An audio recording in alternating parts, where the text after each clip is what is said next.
The bride was ready. The guests were seated. Then the groom said 5 words that destroyed everything. "I can't marry someone who embarrasses me." 3 years later, Essie was in Seoul, trying to forget she was ever that girl. The fat girl. The rejected girl. The girl nobody wanted. She thought she could disappear into translation work and Korean street food and a quiet life in Itaewon. Then she overheard a conversation in Shanghainese, and everything changed. Kang Min-sok stood in front of her, with eyes like ice and a voice like silk, and somehow he knew she'd understood every word his associate said. He should have threatened her. Instead, he offered her a job. He should have ignored her. Instead, he couldn't stop watching her eat lunch like food was joy instead of enemy. He should have kept his distance. Instead, he told his mother, his business partners, and everyone in Seoul that Essie was under his protection. The fat girl no one wanted had become the most dangerous man in Seoul's greatest weakness, and he wasn't sorry about it. If you've ever been told you're not enough and want to see someone prove the whole world wrong, don't go anywhere. Hit that subscribe and like button and let me know in the comments if you're Team Essie, because this story is about to get intense. The email sat in Essie's inbox like a ticking bomb. Subject line: "Remember me?" She knew who it was before opening it. Daniel, her ex-fiancé. The man who had left her at the altar 3 years ago because, and she quoted, "I can't marry someone who embarrasses me in front of my colleagues." What he meant was, "You're fat." Essie deleted the email without reading it. She had gotten good at that. Deleting things. Deleting people. Deleting memories. Seoul had been her fresh start, her escape from the pitying looks and the whispered comments behind her back in Chicago. But Seoul came with its own problems. She pushed her glasses up her nose and stared at her laptop screen. The translation project was due in 4 hours, and she had barely started. Korean to English, English to Korean. Sometimes Japanese thrown in when clients wanted to impress their business partners. Words were easy, people were hard. Her phone buzzed. Her roommate, Jennifer. "Girl, you coming to the club tonight? There's this guy I want you to meet." Essie typed back quickly. "I don't do blind dates anymore. Remember the last one? That wasn't my fault. How was I supposed to know he had a fat girl fetish?" Essie grimaced. That date had ended with the guy asking if he could try being with a bigger girl, because he had always been curious. She had thrown her drink at him. Wasted a perfectly good cocktail. "Pass," she typed. "You can't hide forever. Watch me." She put her phone on silent and went back to work. The truth was, Essie liked being invisible. In Chicago, she had been the fat girl everyone noticed and no one wanted. In Seoul, she was just another foreigner in Itaewon, one of thousands. Sure, Korean beauty standards were even harsher than American ones, but at least here, people didn't know her history. They didn't know about the wedding dress that had been sent back to the boutique. They didn't know about her mother's disappointed sigh when she said, "Maybe if you lost weight, he would have stayed." Her stomach growled. She ignored it. Old habits. Then she remembered. She wasn't doing that anymore. She had promised herself. No more skipping meals. No more hating herself. Essie grabbed her jacket and headed out. The hotel lobby was fancier than her usual takeout spots, but they had a small cafe that sold decent kimbap. First, she walked through the marble entrance, keeping her eyes down. Places like this made her uncomfortable. Everyone looked like they belonged in a magazine. She was waiting for her order when she heard it. 2 men speaking in Shanghainese. Essie's Mandarin was perfect, but Shanghainese was different, trickier.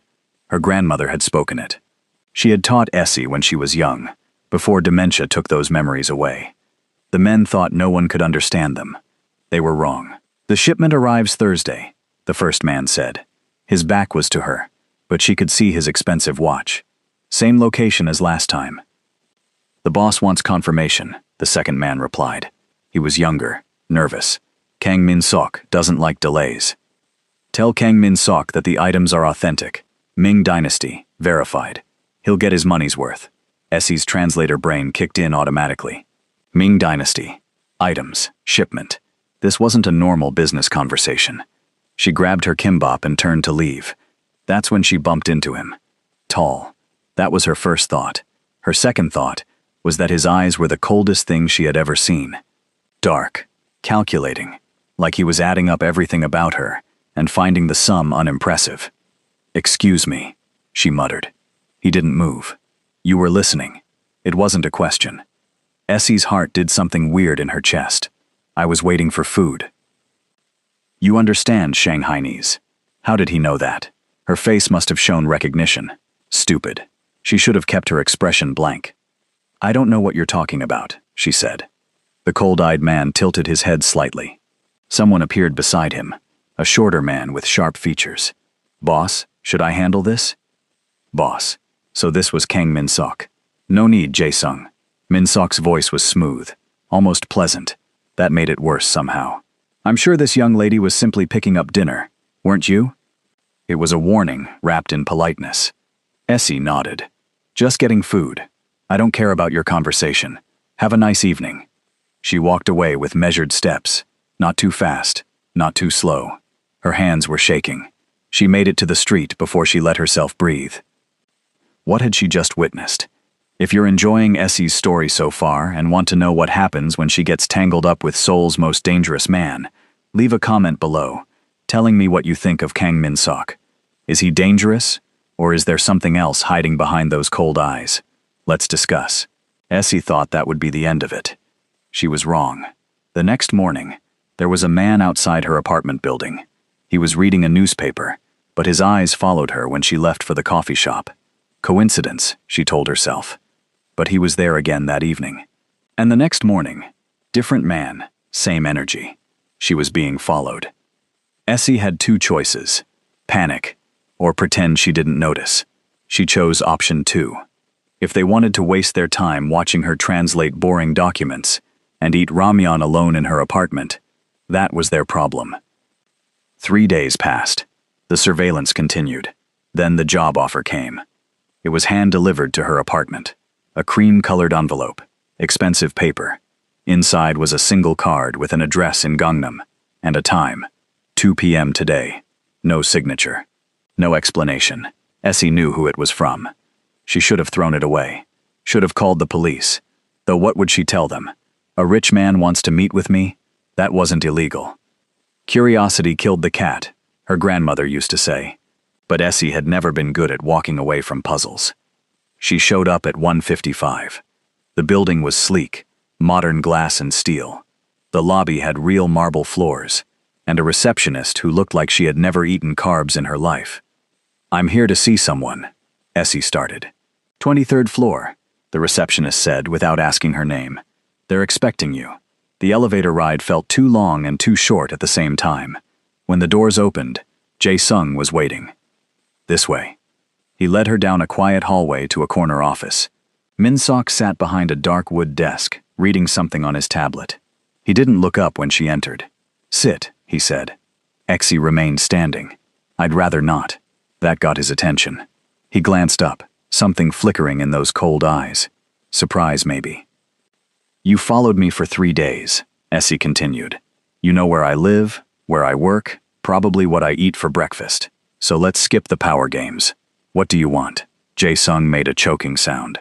Apparently people didn't talk to Kang Min-sok like that. Min-sok set down his tablet. "You're direct. I like that. I'm busy. I don't like wasting time. You overheard a private conversation. That makes you a liability. I heard 2 men speaking a language they thought was secret.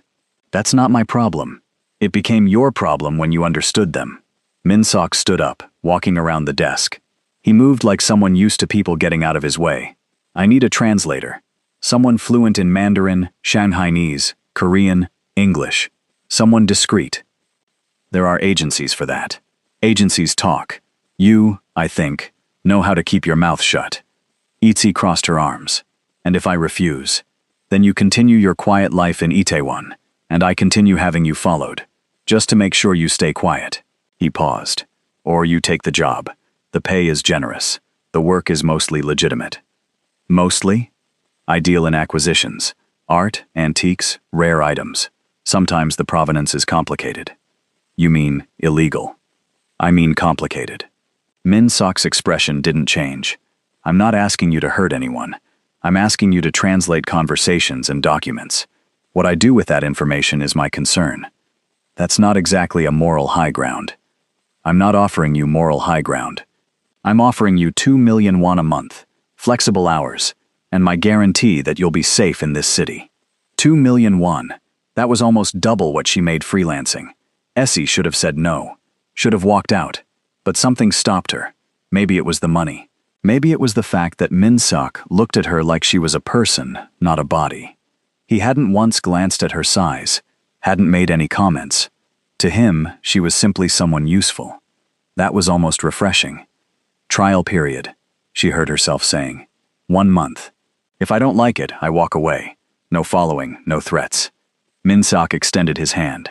Deal. His grip was firm, brief, professional. You start tomorrow, he said. 9 a.m. Dress comfortably. We have a meeting in Incheon. Essie nodded and turned to leave. One more thing, Min-seok called out. The men you overheard at the hotel? They were trying to sell me fake artifacts. I don't do business with liars. What happened to them? They're no longer in Seoul. His smile was thin. I sent them back to Shanghai with a message for their employer. I don't appreciate being scammed. It wasn't a threat exactly, but Essie heard the unspoken warning. Don't lie to me. She left the office with her heart beating too fast, and the feeling that she had just made either the best or worst decision of her life. The meeting in Incheon was boring. 3 hours of old men arguing about the authenticity of a jade statue. Essie translated while Min-seok listened, his face unreadable. When the seller raised his price for the 3rd time, Min-seok simply stood up. We're done here, he said in Korean. The seller panicked. Wait, we can negotiate. You changed the price 3 times. That tells me you're desperate or dishonest. Either way, I'm not interested. Min-seok headed for the door. Essie followed, biting back a smile. In the car, Jae-sung was driving, while Min-seok sat in the back, scrolling through his phone. Essie sat in the passenger seat, watching Seoul blur past the window. You handled that well, Min-seok said suddenly. She turned. I just translated. You caught the discrepancy in his dialect, northern versus southern Mandarin. That's why I walked away. Essie had noticed that. The seller claimed to be from Beijing, but his accent was distinctly southern. Small detail, big red flag.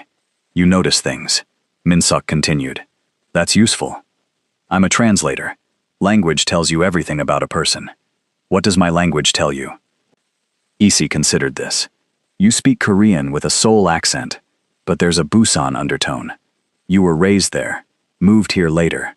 Your English is American-influenced, probably learned young, and you use formal speech patterns, even in casual conversation. Control issues, maybe. Or you're used to keeping people at a distance. Silence filled the car. Jae-sung coughed. Boss, she's reading you like a book. Min-seok's expression was unreadable. Interesting. That was all he said, but Essie caught something in his tone. Not anger, curiosity. The rest of the drive was quiet. When they dropped her off at her apartment, Min-seok handed her an envelope. Your first week's pay. You've earned it. Essie peeked inside. Cash. More than she expected. Same time tomorrow, he added. We have a meeting in Gangnam. She nodded and got out of the car. Back in her apartment, Essie counted the money twice. It was real. This job was real. She was working for someone who probably operated in gray legal areas, but he hadn't asked her to do anything wrong yet. Her phone buzzed. Jennifer again. Where have you been? You disappeared for like 3 days. New job, Essie typed back. Doing what? Translation work. For a private client. Ooh, fancy. Do they pay well? Essie looked at the envelope of cash. Yeah, really well. We should celebrate dinner tomorrow? Can't, working. You're becoming mysterious. I like it. Essie smiled. Mysterious, that was new. She fell asleep that night thinking about cold eyes and careful words, and wondering what she had gotten herself into. The next 2 weeks blurred together. Meetings in expensive restaurants, conversations with collectors from Tokyo, Hong Kong, Singapore. Essie translated while Min-seok negotiated. Watching him work was like watching a chess master. He never showed his hand, never revealed what he really wanted. And he won, every time. You're good at this, Essie said one evening. They were in his office, reviewing documents for an upcoming auction. At what? Reading people, knowing when to push, when to walk away. Minsok glanced up from his tablet. It's survival. In my world, showing weakness gets you killed. Killed seems dramatic. Does it? His tone was mild, but his eyes weren't. I took over this business when I was 23. My father's associates thought I was too young, too soft. 3 of them tried to push me out. Where are they now? Essie waited. 1 retired to Jeju Island. Very sudden retirement. 1 moved to America. 1 had a career change. Minsok's smile was cold. I don't kill people. I simply make it very uncomfortable for them to stay. That's still threatening. That's business. Essie shook her head. Your world is complicated. Yes, but you're still here. That was true. She had planned to leave after the trial month. But the work was interesting. The pay was incredible. And if she was honest, Minsok fascinated her. He was ruthless, but never cruel. Calculating, but not heartless. He treated her like an equal, which was more than most people had ever done. The trial month is almost up, Minsok said, as if reading her thoughts. Have you decided? I'll stay, Essie said. But I have conditions. Of course you do. No illegal activity. If you're doing something that could land me in jail, I walk away. No questions asked. Agreed. I want a contract. Official. With everything in writing. My lawyer will draft it. And I want Sundays off, non-negotiable. Minsok raised an eyebrow. Any particular reason? Because I need 1 day where I'm not in your world. 1 day that's just mine. He studied her for a long moment. Fair enough. Sundays are yours. They shook hands again. This time, his grip lingered just a second longer. You're different, he said quietly. Different how? Most people are either afraid of me or want something from me. You're neither. Essie shrugged. I've dealt with scarier things than you. Like what? High school cafeterias, bridesmaid dress fittings, family dinners, where everyone comments on what you're eating. She met his eyes. Your power doesn't scare me, because I've survived people who smiled while they destroyed me. At least you're honest about who you are. Something shifted in Minsuk's expression. For just a moment, the coldness cracked, and she saw something underneath.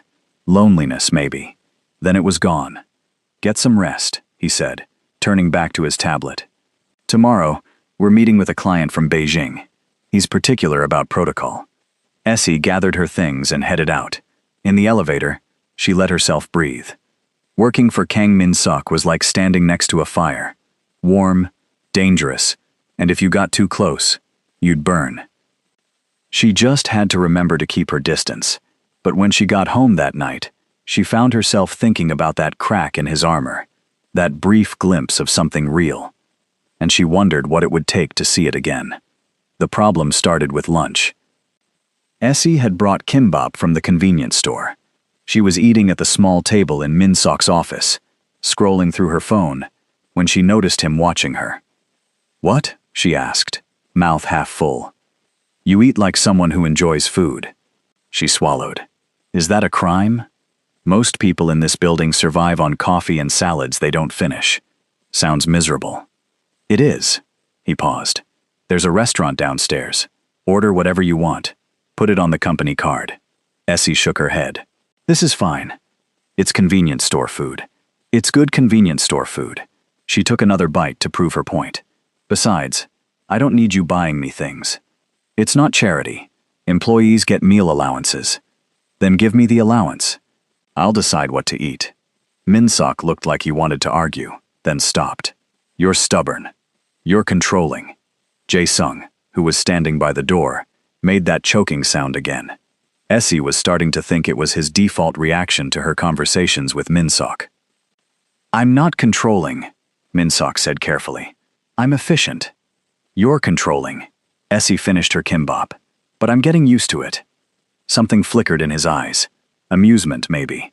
Should I be worried that you're getting used to me? Probably. The moment stretched between them, strange and charged. Then Minsok's phone rang, and the spell broke. Business as usual. But Essie noticed something after that. Minsok started asking her opinion on things. Small things at first. Which restaurant for a meeting? Whether a contract term seemed fair. What she thought about a potential client. He listened when she answered. Actually listened. It was weird. Men didn't usually listen to her. They looked through her, past her, around her. But Min-seok looked directly at her, like her words mattered. She didn't know what to do with that. 3 weeks into her permanent position, Essie met Hana. Hana was Min-seok's tech person, a tiny woman with sharp eyes and purple-streaked hair. She showed up at the office with a laptop covered in stickers and an attitude that suggested she took orders from no one. "So you're the new girl," Hana said, looking Essie up and down. "The one who talks back to the boss." "I don't talk back. I just talk." Hana grinned. "I like you. Most people who work for Min-seok are terrified of him." "Should I be?" "Depends. Are you planning to betray him?" "No." "Then you're fine. He's ruthless with enemies, loyal to friends. Just don't cross him." Hana opened her laptop. "I need you to translate this. It's a conversation I pulled from a secure server, Russian to Korean." Essie scanned the text. "This is about a smuggling route." "Yep. Someone's trying to move items through Busan without Min-seok's knowledge. He owns that port, figuratively speaking. This is disrespectful." "What will he do?" "Shut it down. Make an example." Hana's fingers flew across the keyboard. "Don't worry. No one gets hurt. Min-seok doesn't believe in violence. He believes in making problems disappear quietly." That should have been more comforting than it was. Essie finished the translation and handed it over. Hana read through it, nodded, and closed her laptop. "Word of advice," she said. "The boss doesn't let people in. Like, ever. But he's let you closer than anyone in years. Be careful with that. We're just colleagues." "Sure." Hana's smile was knowing. "Keep telling yourself that." She left before Essie could respond.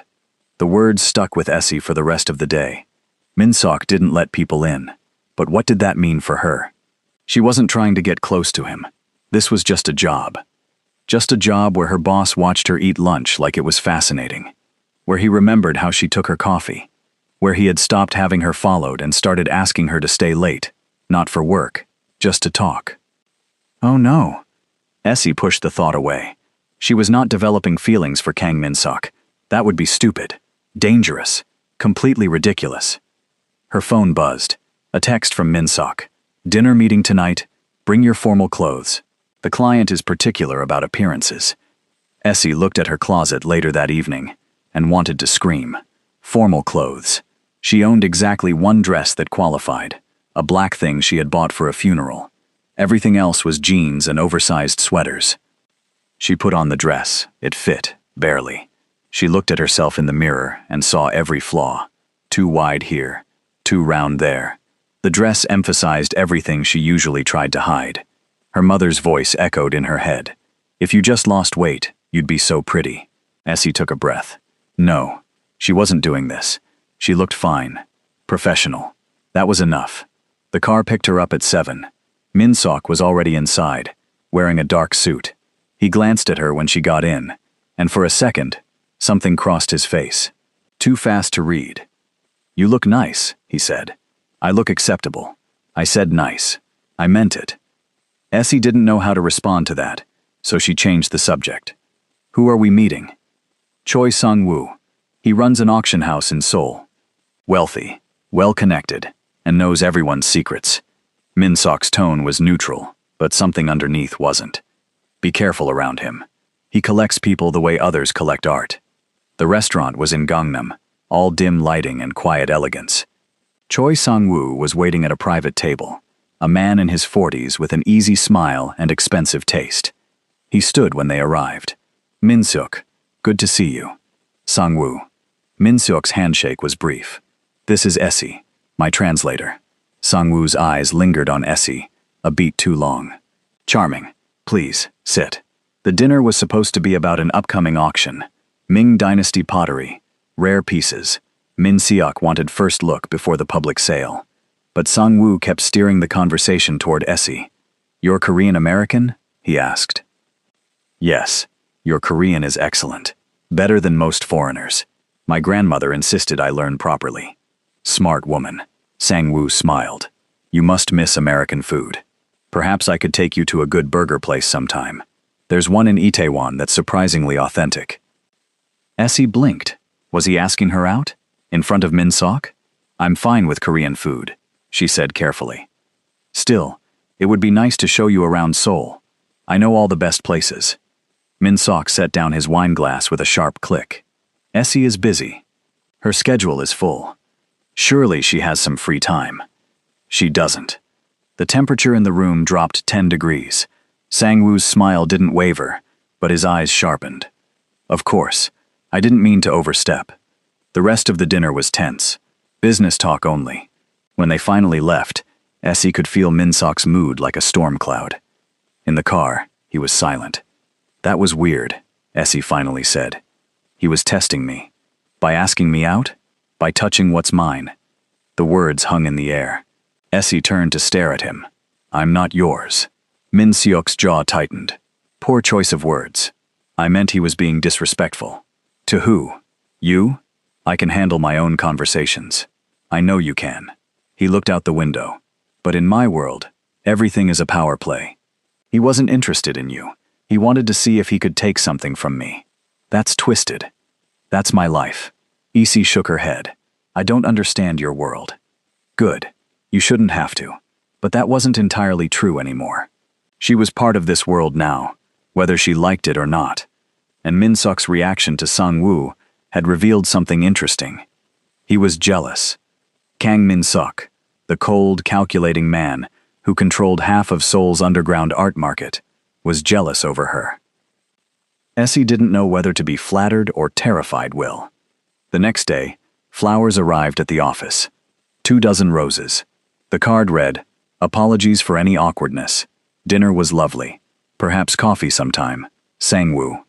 Essie stared at them. Was this man serious? Min-sok walked into the office, saw the flowers, and his expression went completely blank. That was worse than anger. Throw them away, he said quietly. They're just flowers. They're a message. He's pushing boundaries. Or, he's just being nice. Men like Sang-woo are never just nice. Min-sok picked up the card, read it, and tore it in half. Don't meet him for coffee. You can't tell me who to meet. I can if it's dangerous. Coffee isn't dangerous. With him, it is. Min-sok moved closer. Listen to me. Sang-woo doesn't do anything without an agenda. If he's interested in you, it's because he thinks it will hurt me. Don't give him that power. Essie crossed her arms. This is about your pride. This is about your safety. They stood there, eyes locked, neither backing down. The air between them felt electric. Jae-sung cleared his throat from the doorway. Boss, the meeting with the Japanese clients starts in 10 minutes. Min-seok stepped back. We're not done discussing this. Yes, we are, Essie said, because I make my own choices.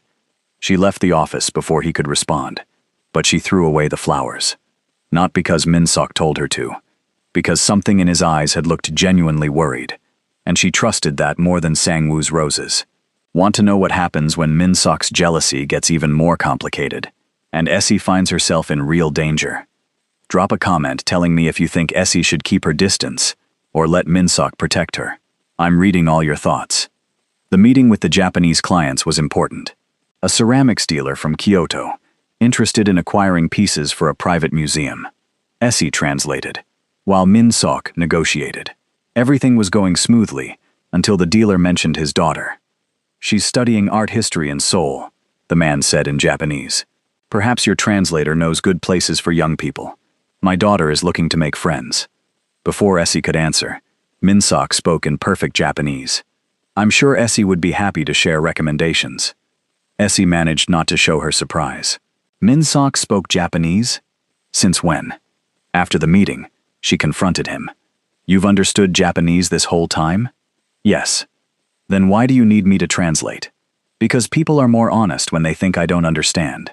They say things in Japanese they wouldn't say in Korean. He looked at her. And I like hearing your voice. The last part was said so simply, so casually, that Essie almost missed it. Almost. That's manipulative, she said. That's strategy. Same thing. Perhaps. Min-seok picked up his coat. But it works. The dealer just agreed to terms that are very favorable to us, because he thought he was being clever in Japanese. He wasn't. Essie shook her head. You're impossible. You keep saying that, yet you're still here. I'm starting to wonder why. Min-seok's smile was brief, genuine. So am I. That night, Essie lay in bed replaying the conversation. Min-sok was layers upon layers, secrets wrapped in mysteries. Every time she thought she understood him, he revealed something new. And she was getting dangerously curious about what lay underneath all those defenses. The attack came on a Wednesday. Essie was walking home from the convenience store when she noticed the car. Black sedan, tinted windows, driving too slowly. Her instincts screamed danger. She turned down a busier street. The car followed. Her heart started racing. She pulled out her phone, texted Min-sok. Being followed. Black sedan. License plate 372. The response came immediately. Stay in public places. Jae-sung is 5 minutes away. 5 minutes felt like forever. The car pulled up beside her. The window rolled down. A man she didn't recognize leaned out. Get in, he said in Korean. No thank you. That wasn't a request. Essie's hands were shaking, but she kept walking. People were around. He wouldn't do anything in public, would he? The man got out of the car. He was big, intimidating. Mr. Beck wants to talk to you. Beck, that name meant something. Essie tried to remember.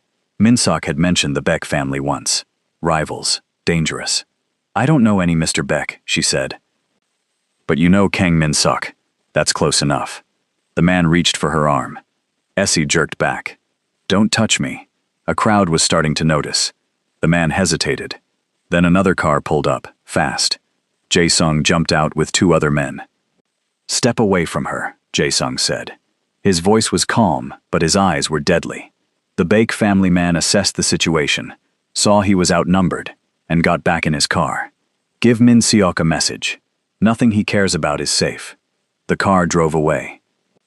Essie's legs felt weak. Jae-sung caught her elbow, steadying her. You okay? She nodded, not trusting her voice. Come on, boss is waiting. They drove to Min-sok's office. He was standing by the window, phone pressed to his ear, speaking rapid Korean. When he saw Essie, he ended the call. Are you hurt? No, just scared. Something dangerous flashed across his face. Jae-sung, find out who sent them. I want names by tonight. Already on it, boss. After Jae-sung left, Min-sok turned to Essie. This is my fault. The Beck family is trying to get to me through you. Why? Because I blocked their smuggling operation last month. They lost money and reputation. Now they want revenge. He ran a hand through his hair, the first time she'd seen him look anything less than perfectly controlled. I should have anticipated this. How could you? I'm just a translator. You're more than that. He said it quietly, like the words escaped without permission.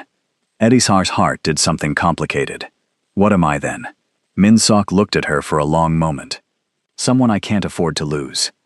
The air in the room changed, thickened. I'm moving you, he said, breaking the tension.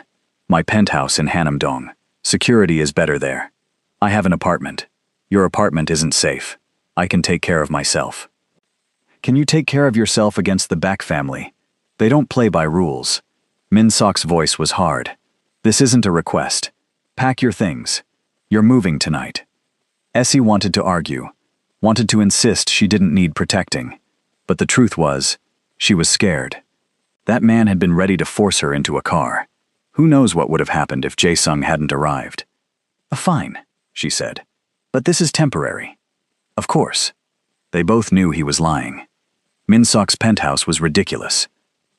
3 bedrooms, a kitchen bigger than her entire apartment, windows overlooking the Han River. Everything was clean, modern, expensive.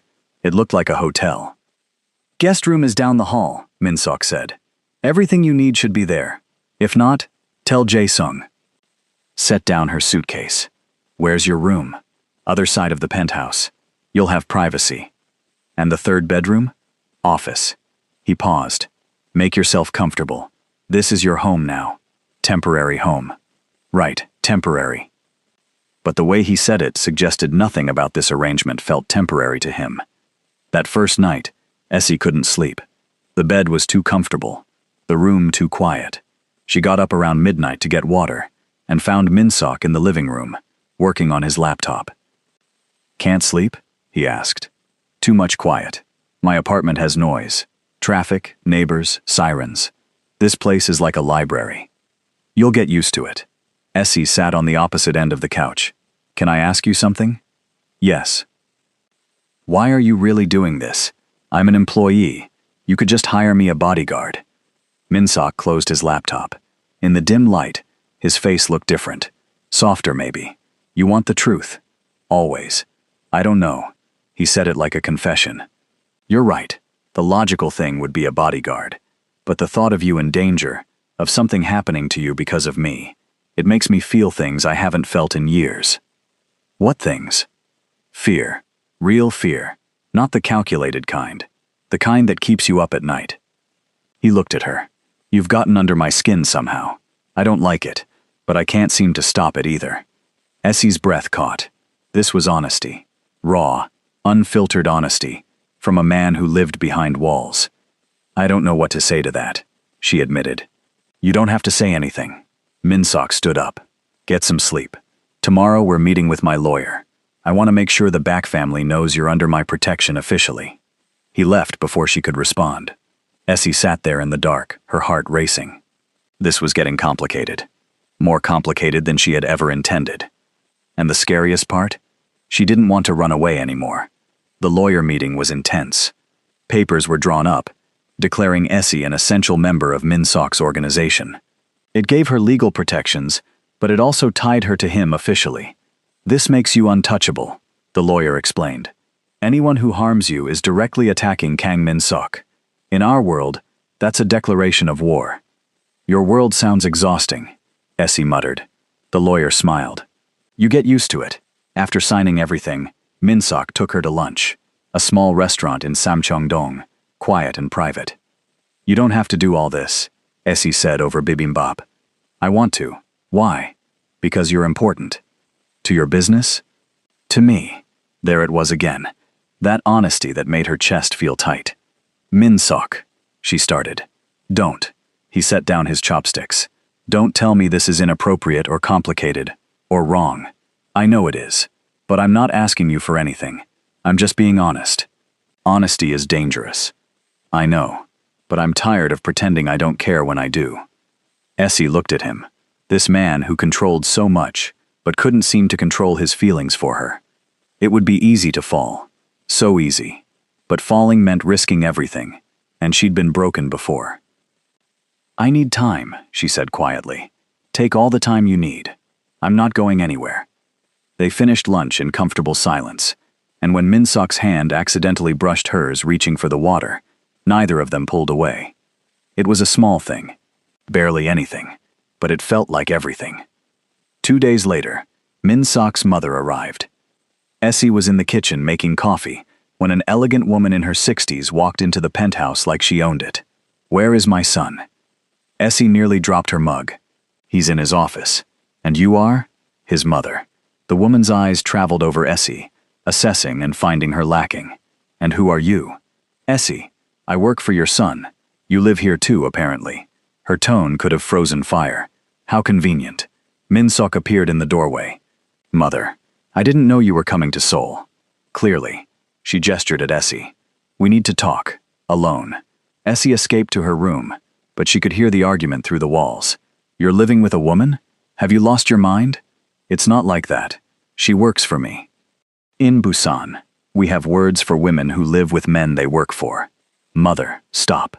I came to Seoul because I heard rumors. The Park family has a daughter. Educated, beautiful, from good family. Perfect match for you. But instead, I find you playing house with some foreign girl. Foreign girl. Essie winced. Essie is here for her safety. Nothing more. Min-sok's voice was tight with controlled anger. Then prove it. Come to dinner with the Park family. Meet their daughter.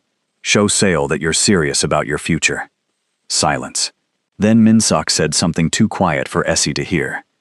His mother left 20 minutes later without saying goodbye to Essie. That evening, Min-sok was quiet, distant.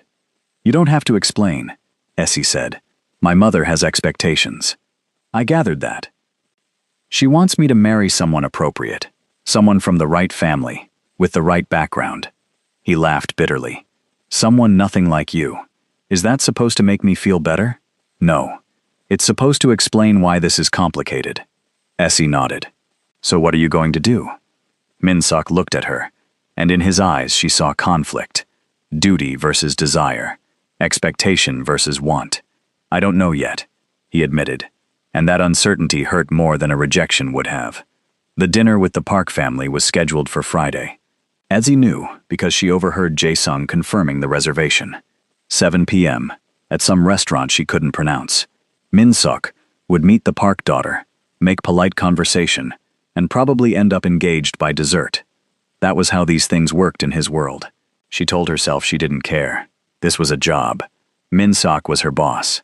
What he did with his personal life was none of her business, but her chest felt tight anyway.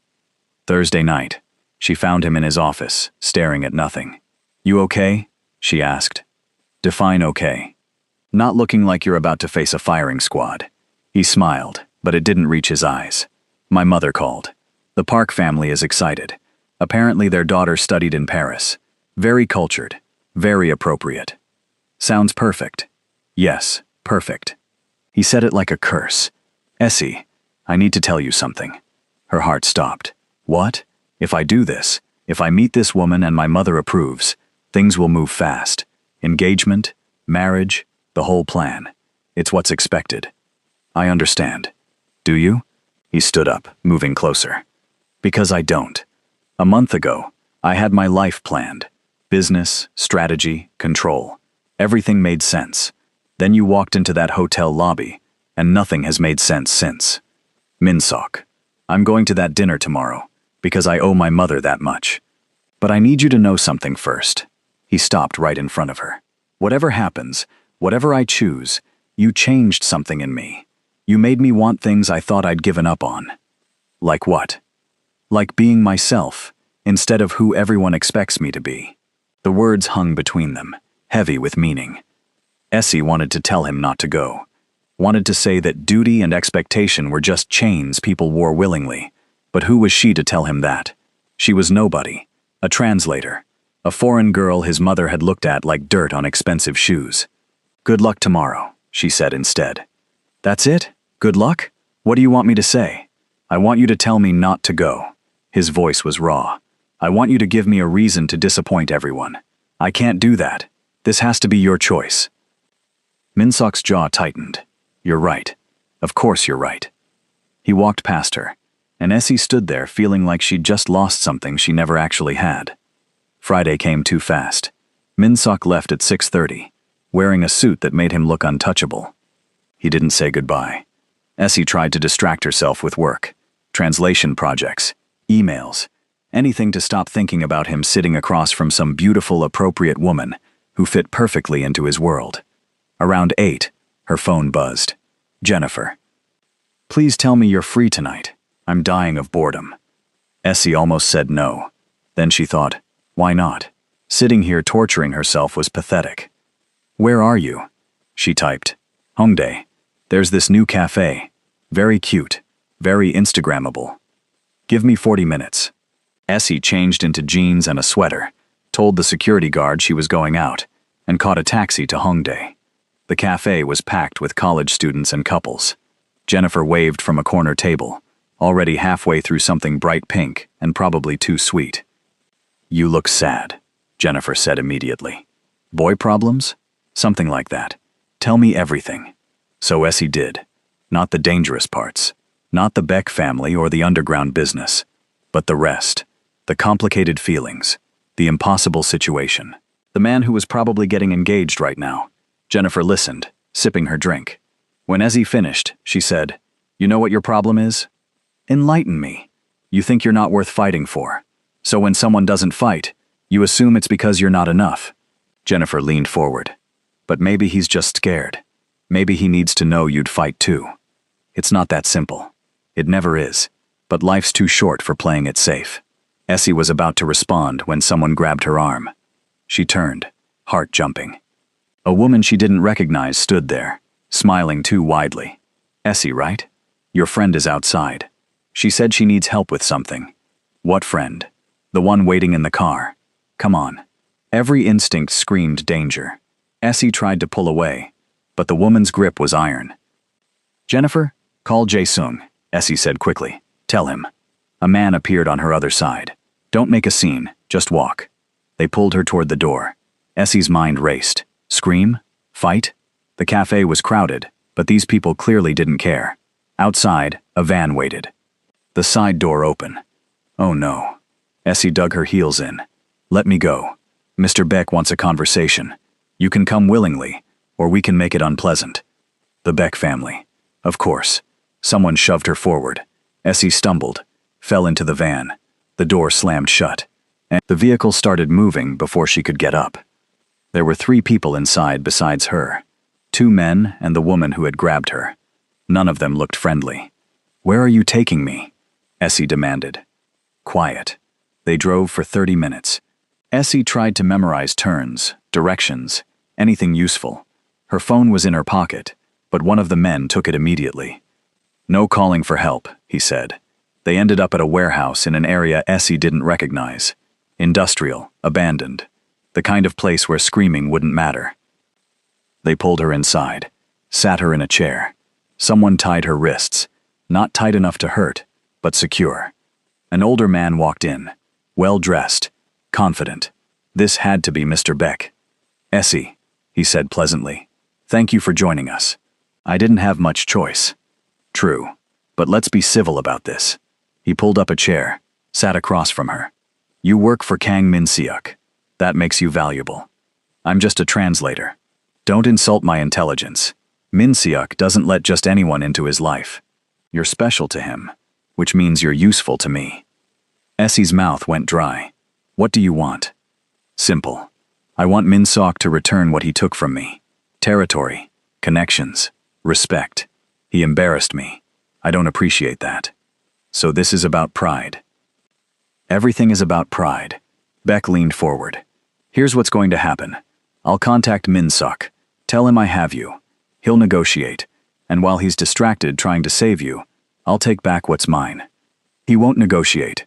I'm not that important. Let's test that theory. Beck pulled out a phone, dialed, put it on speaker. Min-seok answered on the second ring. Who is this? Someone who has something you want. Or should I say, someone. Silence.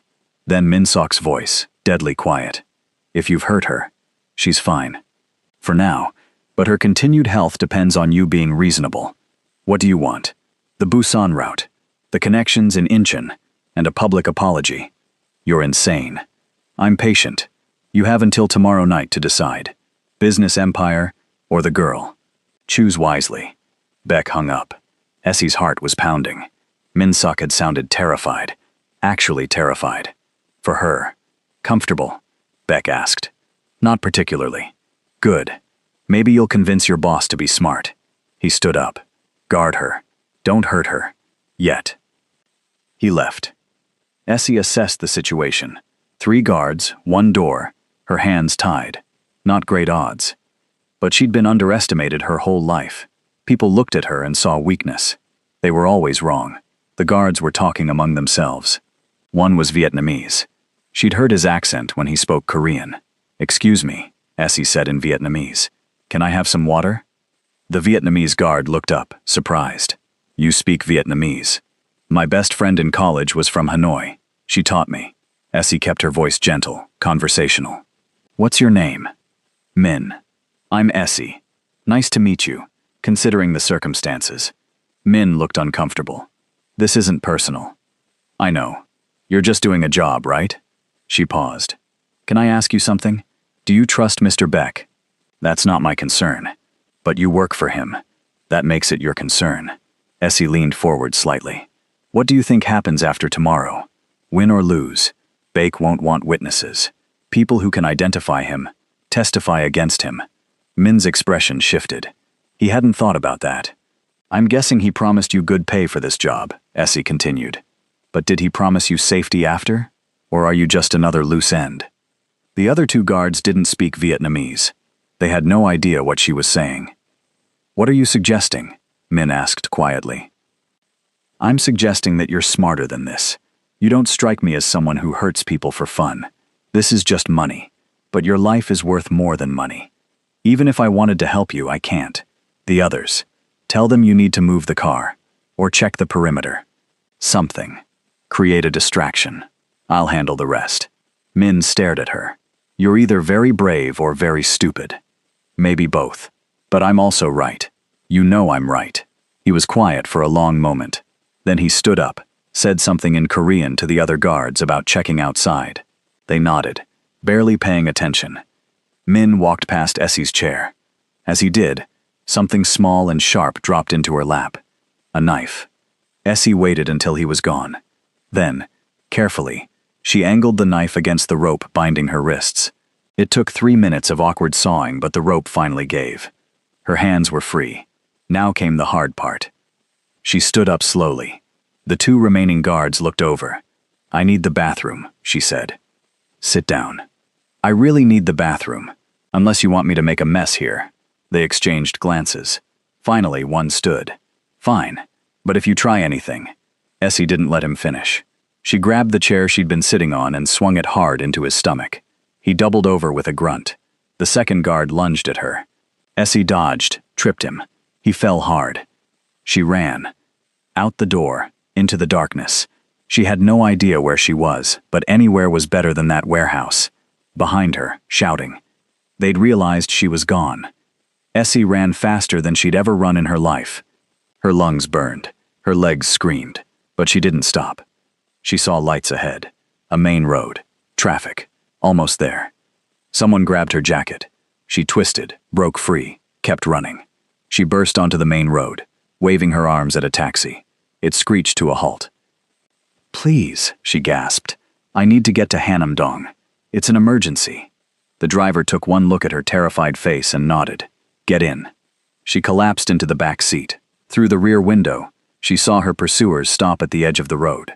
They wouldn't chase her in public. She was safe. If you're on the edge of your seat wondering what happens when Essie shows up at Min-suk's door, and whether he chose duty or his heart, drop a like right now, and stick around because the next part is going to change everything between them. The taxi dropped her at Min-suk's building. Essie's hands were shaking so hard she could barely pay. Security recognized her, rushed her inside. Someone called upstairs. The elevator ride felt eternal. When the doors opened, Min-suk was there. He looked terrible. Jacket off, tie loose, hair disheveled, like he'd been running his hands through it. When he saw her, something broke in his expression. You're here. You're safe. He pulled her into his arms, holding her so tightly she could barely breathe. I was losing my mind. Jae-sung is out looking. I was about to give Baek-ek everything he wanted. I got myself out, Essie said into his shoulder. He pulled back to look at her. How? Talked my way out. Well, talked and fought my way out. You fought? Hit a guy with a chair. It was very dramatic. Min-seok made a sound between a laugh and a sob. You're incredible. Completely insane, but incredible. I'm also exhausted. He led her inside, sat her on the couch, got her water, called Jae-sung to call off the search. When he finally sat down beside her, he said, I need to tell you about tonight. Essie's stomach dropped. The dinner. She'd completely forgotten. You don't have to. Yes, I do. Min-suk took her hand. I went to that dinner. Met the Park daughter. She was exactly what my mother described. Educated, beautiful, perfect. Each word hurt. And halfway through the appetizer, I realized I didn't care. I couldn't stop thinking about you, wondering what you were doing, wishing you were there instead. He squeezed her hand. Then Jae-sung called. Told me you'd been taken, and nothing else mattered. Not duty, not family expectations, not my mother's approval. Just getting you back. Min-suk. I'm not finished. I told the Park family I wasn't interested. Walked out before the main course. My mother called me 6 times. I ignored every call. He shifted to face her fully. I choose you. I don't care if it's complicated, or inappropriate, or wrong. I choose you. Essie's eyes burned. Your mother will hate this. She'll adjust. Your business associates will talk. Let them. This might not work. We're very different people. I know, but I'd rather fail trying with you than succeed with someone else. The words hit her right in the chest. This man, who controlled everything, was choosing uncertainty. Choosing her. I'm scared, she admitted. So am I. I don't want to be someone's project, someone you save. You saved yourself tonight. You don't need saving. But maybe we could choose each other anyway. Essie looked at him. Really looked. Saw past the cold exterior to the man underneath, the one who was just as scared and scarred as she was. Okay, she whispered. Okay? Let's try this. Whatever this is. Min-suk's smile was brilliant, unguarded. Then he did something unexpected. He pressed his forehead to hers, gentle and careful. Thank you, he said quietly. They sat like that for a long moment, just breathing the same air. It wasn't a kiss, but it felt more intimate than any kiss Essie had ever had. And for the first time in years, she felt like maybe she was exactly where she belonged. The next morning, reality arrived in the form of Hana. She showed up at the penthouse looking guilty and scared. I need to talk to you, she told Min-suk. Both of you. They sat in the living room. Hana twisted her hands together. The Baek family knew where Essie would be last night because of me. The temperature in the room dropped. Explain, Min-suk said coldly. They have my brother. He got into debt, borrowed from the wrong people. Baek's people. They told me if I didn't help them, they'd hurt him. Hana's voice broke. I didn't know they were going to kidnap her. I thought they just wanted information. I'm so sorry. Essie watched Min-suk's face, saw the anger, the betrayal, but also something else. Calculation. Where's your brother now? He asked. Still with them. They're using him to make sure I cooperate. Not anymore. Sung pulled out his phone, made a call. Jae-sung, I need you to retrieve someone. Baek is holding him. He gave details, hung up. What are you doing? Hana asked. Getting your brother back. Then you're going to disappear for a while. Go to Jeju. I have a place there. Stay until this is resolved. You're not going to punish me. You were protecting family. I understand that. Min-suk's expression was hard. But if you ever betray me again, understanding won't save you. Clear. Hana nodded, tears streaming down her face. Thank you. After she left, Essie turned to Min-suk. You let her go. She made a mistake. People deserve second chances. Since when? Since you taught me that mercy isn't weakness. Essie's heart did that complicated thing again. But later that day, after Jae-sung successfully retrieved Hana's brother, and the Baek family received a very clear message about leaving Min-suk's people alone, Essie realized something. She was in too deep. This world, Min-suk's world, was dangerous. Today had proven that. She could have died. And there would always be another Baekek, another threat, another crisis. Did she want to live like this? That evening, she told Min-suk she was moving back to her apartment. Why? He looked stunned. Because I need space to think. This is all happening too fast. You're scared. Of course I'm scared. I got kidnapped yesterday. Your mother hates me. Your business puts me in constant danger. This isn't normal. I'll make it safer. More security. Different arrangements. That's not the point. Essie stood up. I can't be someone who lives in a gilded cage. I need my own life, my own space, and I need to figure out if I can actually do this. Min-suk was quiet for a long moment. If you leave, I won't stop you. But I need you to know something. I'm done with the illegal side of things. I've already started transferring to legitimate business. Art dealing, consulting, clean. Why? Because you made me want to be better. And because I'm tired of looking over my shoulder. He moved closer. But I can't change overnight. It'll take time. So if you need space, take it. I'll wait. What if I decide this won't work? Then I'll respect that, but I hope you won't. Essie packed her things that night. Min-suk arranged security for her apartment. Didn't argue when she said it was temporary. When she left, he walked her to the door. I'll see you Monday, he asked. At the office? I don't know if I'm coming back to work. Something flickered in his eyes. Pain, quickly hidden. I understand. Min-suk, take your time. Whatever you decide, I'll respect it. The elevator doors closed between them, and Essie felt like she'd just made a terrible mistake. But she needed this. Needed to figure out if her feelings were real, or just adrenaline and proximity, and the thrill of being wanted. 2 weeks passed. Essie threw herself into freelance work, avoided Idolon, avoided anywhere she might run into Min-suk or his people. Jennifer checked on her daily. You look miserable. I'm fine. You're eating ice cream for breakfast and watching sad movies. You're not fine. I made the right choice. Space is good. Is it though? Essie didn't have an answer for that. Then, 3 weeks after she'd left, something unexpected happened. She got an email about a translation workshop she'd applied to months ago. They wanted her to lead a seminar on Korean business language. It was small, local, nothing impressive, but it was hers. The seminar was scheduled for Saturday, at a community center in Mapo. Essie prepared carefully, printed handouts, practiced her presentation. When Saturday came, she was nervous. What if no one showed up? What if she was terrible at teaching? But people came. 20 students, eager and interested. Essie started her presentation, talked about nuance in Korean, how formal speech worked, common mistakes foreigners made. She was halfway through when she saw him, Min-suk, sitting in the back row. Her heart stopped. She almost forgot what she was saying. He looked different, tired maybe, but also somehow lighter. He was just sitting there, listening like a regular student. Essie finished her presentation somehow, took questions, wrapped up. The students filtered out. Min-seok waited until the room was empty. Then he stood up and walked over. "Hi," he said. "What are you doing here?" "Learning about Korean business language, apparently." "You're a good teacher." Min-seok. "I know you needed space. I've given you space, but I had to see you." He paused. "I have something to tell you." "What?" "I'm out. The underground business, the gray areas, all of it. I spent the last 3 weeks cleaning everything up. I'm officially just an art consultant now, completely legal." Essie stared at him. "You did that for me."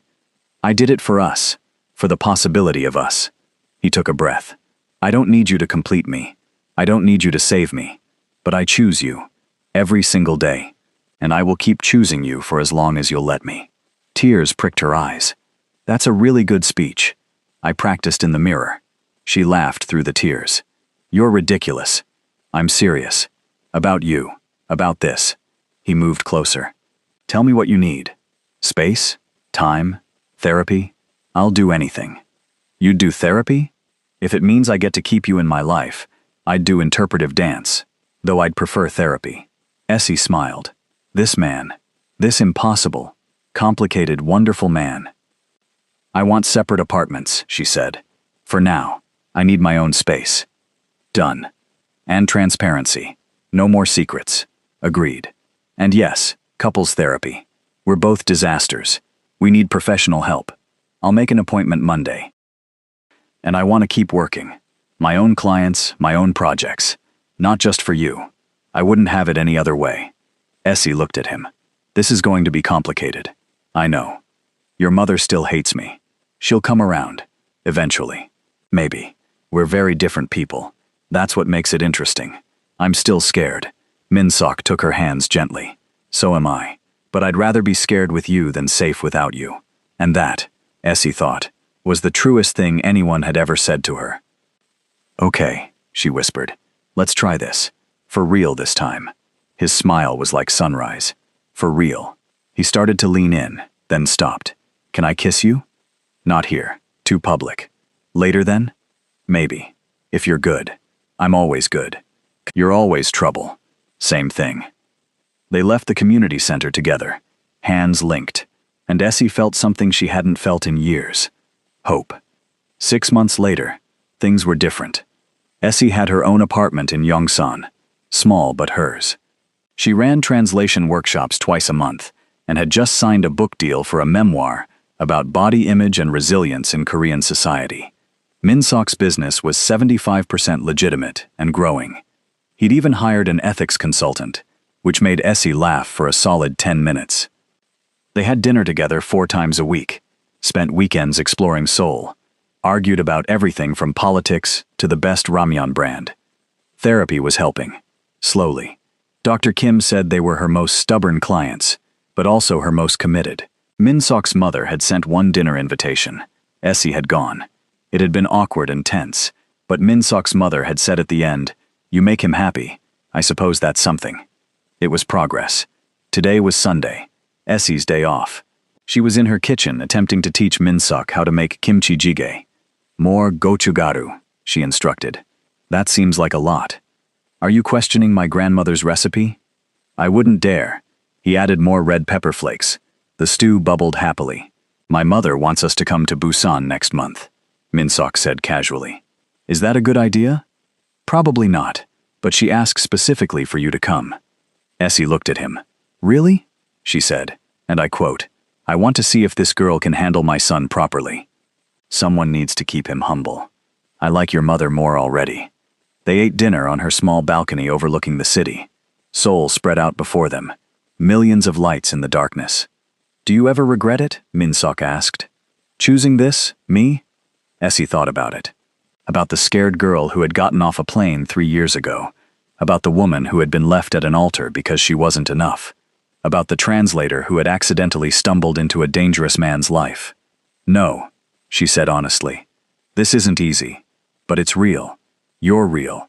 And for the first time in my life, I feel like I'm enough, exactly as I am. You're more than enough. I know. It just took me a while to believe it. Min-sok reached across the table, took her hand. Thank you. For what? For being stubborn. For not giving up on me. For teaching me that control isn't the same as strength. You're welcome. Now eat your stew before it gets cold. He laughed.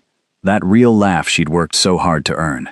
Later, after he'd gone home to his penthouse, and she was alone in her apartment, Essie's phone buzzed. A text from Min-sok. Sleep well. See you tomorrow.